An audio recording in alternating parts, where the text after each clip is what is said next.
नमस्कार दोस्तों, स्वागत है आपका साइंस जर्नी में। आजकल यह पैटर्न देखा गया है कि जो धार्मिक लोग हैं वो एक हमेशा ही दुहाई देते फिरते हैं कि क्रिएशन है तो क्रिएटर भी होगा, इसीलिए ईश्वर अल्लाह गॉड है। फिर वो कुछ उदाहरण देने लगते हैं, कार किसने बनाया, घर किसने बनाए, फोन किसने बनाया, घड़ा को बनाने वाला कुम्हार है। तो उसी तरह से इस पूरी दुनिया को बनाने वाला, इंसान को बनाने वाला भी कोई ना कोई क्रिएटर जरूर है। तो दोस्तों इस वीडियो को अंतिम तक देखिएगा। इसे देखने के बाद फिर कोई आपके सामने इस तरह का फर्जी फालसी लॉजिक नहीं दे पाएगा कि क्रिएशन है तो क्रिएटर भी होगा, इसीलिए ईश्वर अल्लाह गॉड है। आइए इसको डिटेल्स में देखते हैं। सबसे पहले तो हमें ये समझना होगा कि क्रिएशन का मतलब क्या होता है, बनाने का मतलब क्या होता है। मसलन किसी इंसान ने चाय बनाया तो चाय बनाने में हमें पहले रॉ मटेरियल की जरूरत होती है, जैसे चीनी, चाय पत्ती, दूध, बर्तन, आग, चूल्हा। ये सब के सब तुरंत ही वो व्यक्ति क्रिएट नहीं करता, बल्कि ये रॉ मटेरियल में उपलब्ध होते हैं, फिर इनसे चाय बनाई जाती है। वैसे ही कुम्हार के केस में कुम्हार भी मिट्टी नहीं बनाता, बल्कि वह मिट्टी लेता है, पानी भी लेता है। ये सारे रॉ मटेरियल पहले से उपलब्ध होते हैं, फिर उनको गारा बनाता है और फिर उनको शेप देता है। तो यहाँ पे जो भी क्रिएटर है, जो कि इंसान के रूप में है, ये दोनों फिजिकली हैं। जबकि धार्मिक लोग जिन बातों का उदाहरण देते हैं उसमें क्रिएटर इमेजिनरी होता है। तो यहाँ पे ये एक सबसे बड़ी गलती ये करते हैं कि इमेजिनरी कंसेप्ट का फिजिकल अवेलेबल के साथ कंपेयर करते हैं, जो कि पूरी तरह से अनसाइंटिफिक है और मूर्खतापूर्ण है। थोड़ा सा भी अगर वो चौथी पांचवी क्लास तक भी पढ़े होते तो उन्हें पता होता कि इमेजिनरी और रियल का एक साथ कंपेयर नहीं किया जा सकता। अब ये जो उदाहरण देते हैं इसको थोड़ा पॉइंट वाइज समझिए। जैसे चाय बनाने की घटना हो गई, या फोन बनाने की, या फिर कुम्हार के घड़े बनाने की, इन सारी घटनाओं में रॉ मटेरियल पहले से उपलब्ध है। जबकि धार्मिकों के अनुसार रॉ मटेरियल की कोई चर्चा नहीं है, बस ईश्वर अल्लाह गॉड मुंह खोला, कागज पे शब्द गपोड़ा, बन गया। सेकंड पॉइंट, यहाँ जो इंसान क्रिएशन कर रहा है उसका उद्देश्य बिल्कुल क्लियर है। या तो वो अपने फायदे के लिए क्रिएशन कर रहा है या फिर दूसरों के फायदे के लिए। चाय बनाकर वह खुद पी सकता है, दूसरों को पिला सकता है। फोन बनाकर वो दूसरों को बेच सकता है, खुद भी इस्तेमाल कर सकता है। घड़े के साथ भी ऐसा ही है। जबकि धार्मिकों के केस में ईश्वर अल्लाह गॉड अपनी पर्सनल लाइफ भूलकर पूरा ध्यान क्रिएशन पे लगा देता है। क्रिएशन क्या कर रहे हैं उसका बही लेखा जोखा करने लगता है। तो यहाँ पे इंसानी क्रिएटर और ये वर्चुअल क्रिएटर का कंपेयर पूरी तरह से अतार्किक, इलॉजिकल हो जाता है। थर्ड पॉइंट, यहाँ पे इंसानी क्रिएटर हमेशा ही नॉन लिविंग क्रिएशन कर रहा है। भविष्य में लिविंग क्रिएशन कर भी लेगा तो भी मुझे नहीं लगता कि इंसान 7वें आसमान पे बैठ जाएगा और इनको नमाज मंदिर में घंटा बजाने के लिए कहेगा या प्रेयर करने के लिए कहेगा, और इन्हें लोभ लालच देने लगेगा कि तुम ये करोगे तो ऊपर आओगे तो तुम्हें वेश्यावृत्ति के धंधे में ढकेल दूंगा या फिर तुम्हें कोई और रिवार्ड दूंगा। जब एक क्रिएटर क्रिएट कर सकता है तो उसे अपग्रेड भी कर सकता है। जैसे इंसान हमेशा फोन क्रिएट करता है तो उसका अपग्रेडेशन करता है, उसमें जो भी खामियां होती है उसको खुद बदलता है, न कि फोन को लोभ और लालच देता है कि तुम ये करोगे तो ये हो जाएगा, तुम वो करोगे तो तुम्हें ये रिवार्ड मिलेगा। फोर्थ पॉइंट, जिस भी वस्तु या पदार्थ को मिलाकर निर्माण हो रहा है उसकी तुलना में क्रिएटर की संख्या भी ज्यादा है। जैसे एग्जाम्पल के लिए इंसान ने घर बनाए तो एक घर में 5-6 या उससे भी ज्यादा इंसान रह सकते हैं। किसी किसी केस में यह अपवाद हो सकता है, लेकिन धार्मिकों के अनुसार क्रिएटर सिर्फ एक है और सारा क्रिएशन अकेले ही कर दिया है। पता नहीं उसकी कितनी साइज है कि वो इतनी बड़ी धरती भी बना देता है और इतने बड़े बड़े चांद सितारे भी बना देता है। उसका मैं आगे डिस्कशन करूंगा इन्हीं की किताब खोल के। फिफ्थ पॉइंट, क्रिएशन के लिए क्रिएटर हमेशा ही फिजिकली कांटेक्ट में है, लेकिन धार्मिकों का तो वर्चुअल है। कुछ ने तो ऐसा ही बता रखा है कि उसके हाथ पैर भी नहीं है, बिना हाथ पैर के ही बस शब्द गपोड़ता है, अपने आप सब चीज बन जाता है। अब बिना फिजिकल कांटेक्ट के कुम्हार तो घड़ा नहीं बना सकता है, एक इंसान चाय भी नहीं बना सकता है। ऑटोमेटिक मशीन बना भी लेगा तो भी उसमें अलग से चाय पत्ती तो डालनी ही होगी, पावर बटन तो ऑन करना ही होगा, पानी भी डालना होगा, और वो ऑटोमेटिक मशीन भी इंसान ही बनाएगा। तो कुल मिला के फिजिकल कांटेक्ट या जो निर्माण कर रहा है उसका डायरेक्ट इन्वॉल्वमेंट उसमें दिखता है, लेकिन धार्मिकों के केस में ऐसा नहीं है। तो यहाँ भी तुलना पूरी तरह से अनसाइंटिफिक हो जाती है। सिक्स्थ पॉइंट, इन सारे केसेस में क्रिएटर क्रिएशन के पास ही है, अपने साथ में है। जैसे चाय बनाना वो हमारे साथ में है, कुम्हार भी घड़ा बना रहा है, अपने पास बना रहा है। लेकिन धार्मिकों के केस में ये या तो 7वें आसमान में बैठ गया है या कहीं दूर स्वर्ग नरक में कहीं जाकर बैठा हुआ है, जहन्नुम में या जन्नत में। सेवेंथ पॉइंट, यहाँ क्रिएटर खुद की जरूरत के लिए या दूसरों की जरूरत पूरा करने के लिए ये कार्य कर रहा है। लेकिन धार्मिकों का जो क्रिएटर है वो अपने फायदे के लिए नहीं कर रहा, बल्कि इंसानों को उनका फायदा देने के लिए उन्हें लोभ दे रहा है, लालच दे रहा है, डरा रहा है, धमका रहा है। तो यहाँ भी ये कंपेयर पूरी तरह से अतार्किक हो जाता है, मैच ही नहीं कर पाता। 8th पॉइंट, ये जो भी उदाहरण देते हैं इंसान ने ये क्रिएट किया, तो इंसान क्रिएट तो कर लेता है लेकिन कभी भी उन्हें नमाज पढ़ने के लिए या अपने आगे सर झुकाने के लिए नहीं कहता, या मंदिर का घंटा बजाने के लिए, प्रेयर करने के लिए नहीं कहता। लेकिन धार्मिक केसेस में ऐसे हो रहे हैं। 9th पॉइंट, यहाँ जो भी इंसान क्रिएशन कर रहा है या क्रिएशन में इन्वॉल्व है वो साइंटिफिक पैटर्न पे काम कर रहा है। जैसे आप फोन बनाओगे तो पूरी एक आपने फैक्ट्री खोल दी, उसमें हर चीज साइंटिफिक रूप से कार्य कर रहा है, तभी फोन बनेगा। एक कुम्हार भी घड़ा बना रहा है तो उसका एक पैटर्न है कि पानी लाएगा, गारा बनाएगा, फिर उसको मिलाकर शेप देगा। तो ये पूरा एक पैटर्न है, इस पैटर्न पर चलकर कोई भी क्रिएशन कर सकता है। लेकिन धार्मिक केस में कोई भी नहीं कर सकता, सिर्फ कोई एक बंदा है वर्चुअल, वही करेगा। 10th पॉइंट, यहाँ क्रिएटर यानी इंसान का भी अपना एक इतिहास है। वह भी बीमार पड़ता है, मरता है, जन्म लेता है, उसके भी माता पिता है, वो भी इवोल्यूशन के थ्रू आए हैं। तो पूरा इसका एक अपना इतिहास है। लेकिन वर्चुअल केस में ईश्वर अल्लाह गॉड का कोई अपना इतिहास नहीं है, बस वो है तो है, किसी एक पॉइंट पे है, उसके आगे पीछे कुछ नहीं है और न उसके बारे में सोचना है। तो ये भी कंपेयर पूरी तरह से इलॉजिकल हो जाता है। कुल मिलाकर जो लोग भी ये दावा करते हैं कि क्रिएशन है तो क्रिएटर भी होगा, ये इंसानी मॉडल पे तो काम करता है लेकिन वर्चुअल मॉडल पे यानी ईश्वर अल्लाह गॉड के मॉडल पे काम नहीं करता। कंपेयर ही बिल्कुल अतार्किक,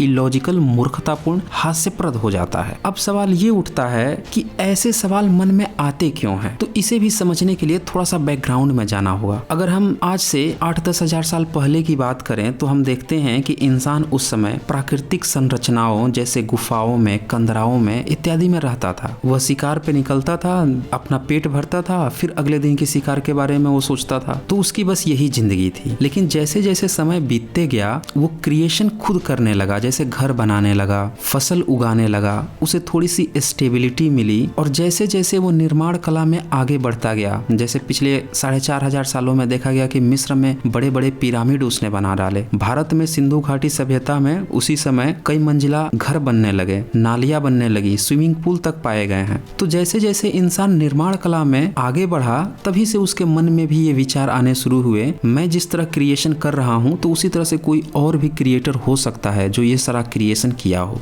लेकिन वहीं पे जो मनुष्य के साथ और भी अदर स्पीसीज हैं, वैसे तो करोड़ों स्पीसीज हैं, बहुत सारे स्पीसीज तो पानी के अंदर भी रहते हैं, तो उनके मन में ये विचार कभी नहीं आया, क्योंकि ज्यादातर स्पीसीज अपने रहने के लिए कोई घर नहीं बनाते हैं, वो आज भी प्राकृतिक संरचनाओं पे निर्भर हैं। कुछ जीव जंतु हैं, जैसे कुछ चिड़िया हैं, वो अपने घोंसले बना लेती है, कुछ जीव जंतु अपने लिए माद बना लेते हैं, बिल खोद लेते हैं, लेकिन आज भी वो बहुत आगे नहीं बढ़ पाए हैं, वो वैसा ही करते हैं। इसीलिए वो लोग आज तक इस तरह के चोंचलों में नहीं फंसे कि हम क्रिएशन कर रहे हैं तो कोई क्रिएटर भी होगा। इसीलिए आज तक वो न तो कभी मंदिर खोल के बैठे हैं, न मस्जिद खोल के बैठे हैं, और न ही चर्च खोल के बैठे हैं। आज भी उनकी जिंदगी वैसे ही चल रही है। वहाँ पे किसी अल्लाह ईश्वर गॉड कोई किताब उतार नहीं रहा है, न ही मंदिर का घंटा बजवा रहा है उनसे। लेकिन अगर वो गलती से इंसान की तरह वो भी स्टेबल हो जाते खाने पीने में, तो वहाँ भी किताबें उतरनी शुरू हो जाती। तो यहाँ से साफ साफ कंक्लूजन आप निकाल सकते हैं कि जब से इंसान खाने पीने में स्टेबल हुआ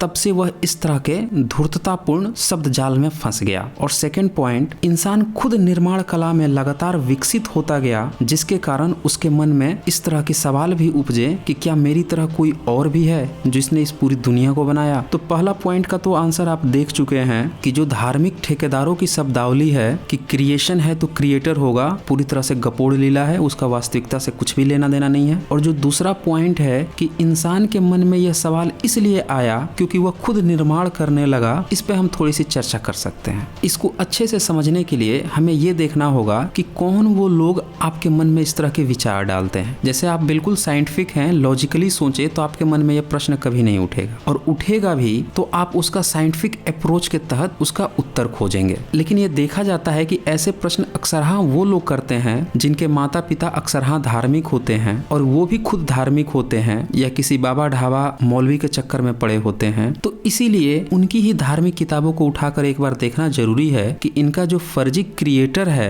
वो क्रिएशन कैसे किया है, कितने साइंटिफिक तरीके से किया है। वहां से आपको पूरी तरह से क्लियर हो जाएगा। सबसे पहले मैं बाइबल उठा के आपको दिखा देता हूँ। बाइबल के ओल्ड टेस्टामेंट के फर्स्ट चैप्टर का फर्स्ट वर्स ही आप देख लीजिए। इसमें लिखा है, आदि में परमेश्वर परमेश्वर ने आकाश और पृथ्वी की सृष्टि की। अब सोचिए, आदि में सबसे पहले आकाश की संरचना कर देता है, अब पृथ्वी भी संरचना कर देता है। क्या ये साइंटिफिक रूप से सही है? नहीं सही है। इसके आगे आप पढ़िएगा तो इसी तरह की गपोड़ लीला पूरी तरह से भरी पड़ी है सारे धार्मिक किताबों में। आगे लिखा है, परमेश्वर ने कहा उजियाला हो तो उजियाला हो गया, क्योंकि उसके पहले धरती वेडोल और सुनसान थी, गहरे जल के ऊपर अंधियारा था। अब देखिए धार्मिक क्रिएटर कैसे क्रिएशन कर रहा है। बाइबल लिखने वाले को आकाश का मतलब तक नहीं पता है। ये आगे लिखते हैं, परमेश्वर ने उजियाले को अंधेरे से अलग किया। सीधी सी बात है कि बाइबल लिखने वालों को दिन और रात कैसे होता था, ये दुनिया कैसे बनी है, इसके बारे में बिल्कुल भी आइडिया नहीं था। उस समय उनकी जो भी बुद्धि थी उस हिसाब से उन्होंने लिख दिया और उसी को उठा के कुरान वालों ने भी कॉपी पेस्ट कर लिया। उसको भी मैं आगे दिखाऊंगा। इससे पहले ब्राह्मण ग्रंथ में इस दुनिया के क्रिएशन के बारे में बताया गया है, उसको देख लेते हैं। मनुस्मृति का फर्स्ट चैप्टर, उसमें क्रिएशन कैसे हुआ है उसको बहुत ही अनसाइंटिफिक रूप से दिखाया गया है।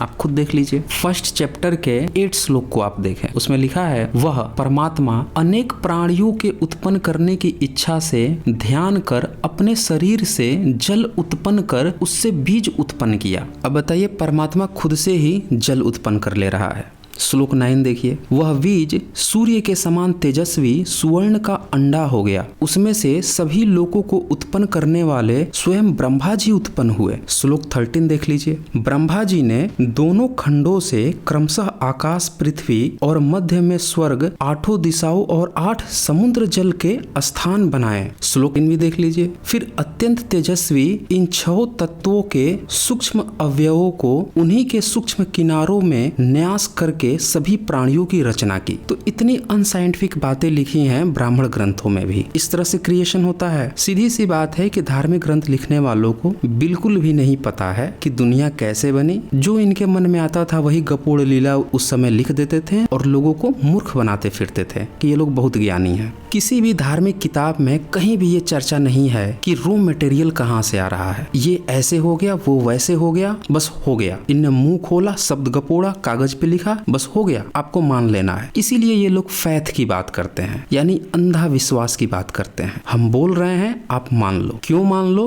क्योंकि इनके पास जवाब नहीं है। जबकि साइंस ठीक इसके उलट बात करता है। साइंस कहता है सबूत खोजो, एक्सपेरिमेंट करो, रिजल्ट निकालो और तभी उसको मानो, साइंटिफिक अप्रोच रखो। अब आइए कुरान में भी देख लेते हैं उसका क्रिएटर ने कैसे क्रिएशन कर रखा है। कुरान के सूरा 50 आयत 38 में लिखा है, हमने आसमानों और जमीन को और जो कुछ उनके दरमियान है 6 दिनों में पैदा कर दिया। अब अल्लाह ने 6 दिन में ही पूरी दुनिया को ही पैदा कर दिया। अब इस 6 दिन की भी घटना सुन लीजिए थोड़ी डिटेल में। सूरा 41 आयत 9 में लिखा है, कहो क्या तुम उसका इनकार करते हो जिसने जमीन को 2 दिन में पैदा किया। यहाँ हिंदी ट्रांसलेट करने वाले मोहम्मद फारूक खां को भी शर्म आ गई। वो भी जान गए कि यार कितना अनसाइंटिफिक चीज है। इसीलिए अपनी बेइज्जती छुपाने के लिए उन्हें 2 दिन के बगल में 2 दौर लिख दिया है। मूल किताब में 2 दिन ही है, अलग से ब्रैकेट लगा के लिख रहे हैं। और चूंकि कुरान की ज्यादातर बातें बाइबल से ही कॉपी की गई है तो उसके ओल्ड टेस्टामेंट में भी यही लिखा है कि 6 दिन में ही परमेश्वर ने सृष्टि की रचना की। अब इसके बाद आयत 10 देख लीजिए, और उसने जमीन में उसके ऊपर से पहाड़ जमा दिए और उसमें बरकत रखी और उसके अंदर उसकी खुराकें सब जरूरतमंदों के लिए यकसा तौर पर ठीक अंदाज में रखे। यह सब 4 दिन में हुआ। तो देखिए 2 दिन में पहले अल्लाह ने पृथ्वी बना दिया, अगले 2 दिन में पहाड़ लाके ऊपर से ठोक के गाड़ दिया। यह है अल्लाह का विज्ञान, पहाड़ ऊपर से ठोक के गाड़ दिया है। और उसके बीच में एक और आयत है जिसमें ये सूर्य और पृथ्वी से बात करते हैं, 11 नंबर आयत। फिर उसने आसमान की तरफ रुख किया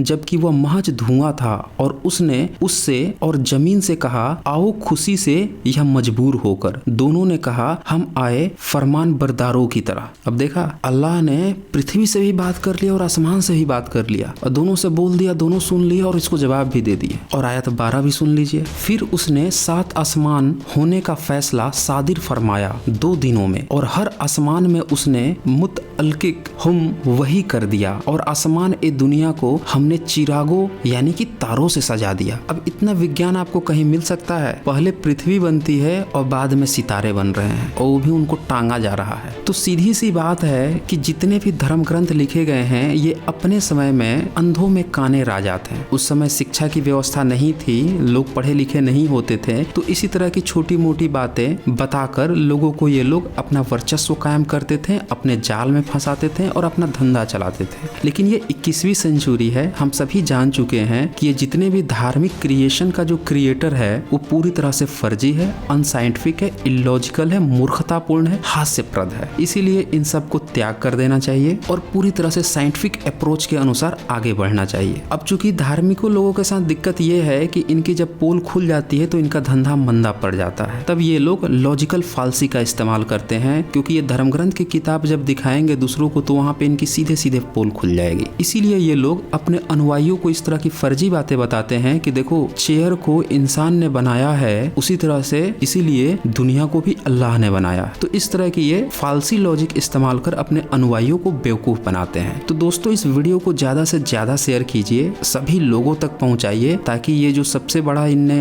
हवा खड़ा कर रखा है कि क्रिएशन है तो क्रिएटर भी होगा, इसीलिए ईश्वर अल्लाह गॉड है, इसका संपूर्ण तरह से खंडन सभी लोगों को पता चल सके और लोगों में तर्क करने की क्षमता विकसित हो सके, जो कि आज के डेट में सबसे ज्यादा जरूरी भी है। तो दोस्तों आज बस इतना ही, धन्यवाद।